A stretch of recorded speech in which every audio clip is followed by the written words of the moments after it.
And now we come to the thrilling time of Desovolution.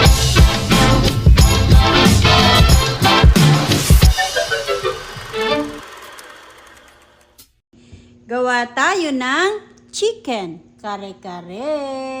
Meron tayo ditong 1/2 kilo na chicken wings. Pigaan natin siya ng 2 kalamansi. Then, lagyan natin ng patis, pamintang durog. Taka natin kimis-kimisin. Then, iset aside natin at ipiprepare natin yung ating ibang mga sangkap. Naglagay na ako dyan ng oil. Magpiprito na tayo ng manok.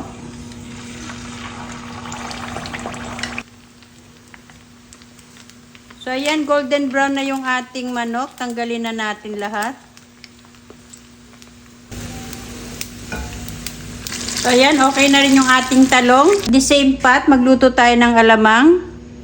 Lagay natin yung isang sibuyas. Isabay na rin natin yung ating 3 cloves of garlic. Pasensya na po mga kamamsi, wala po akong kamatis kapag mahal-mahal ng kamatis. So, ilagay na natin yung 20 pesos natin na alamang. And by the way, hinugasan ko po muna yung alamang kasi tinikman ko ay masyadong maalat. And maglalagay ako ng brown sugar, depende sa inyong panglasa. So ayan, okay na yan mga kamamsi. Kumukulo na yung ating tubig, ilagay na natin yung ating sitaw. I-blanch lang natin yan. Okay na to, tanggalin na natin. Blanch din natin sandali yung ating pechay. So tanggalin na natin yung oil. Ilagay na natin yung ating tira na bawang. 2 cloves of garlic po yan. Sautay-sautay lang natin. Then, ang ating isang sibuyas. Then, ilagay na natin yung ibinabad natin na aswete. Ito pinilagyan ko ng mainit na tubig para ma-achieve ko yung color niya. Magdagdag pa tayo ng konting tubig. And timplahan na natin, lagyan natin ng seasoning. 1 teaspoon pamintang durog.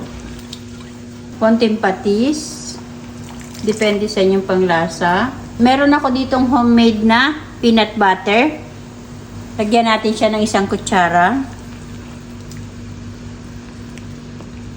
Bumili lang po ako ng mani and then giniling ko lang dun sa hand na gilingan natin.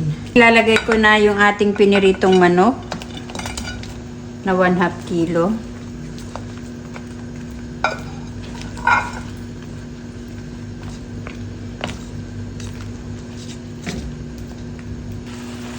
Tikman muna natin yan.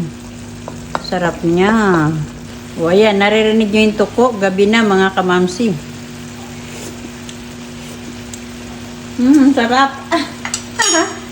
Okay na to mga kamamsi. Off na natin ang ating stove. Tama-tama na yung lasa niya. Baka makatihan naman. Hindi na rin masarap pag nakatihan.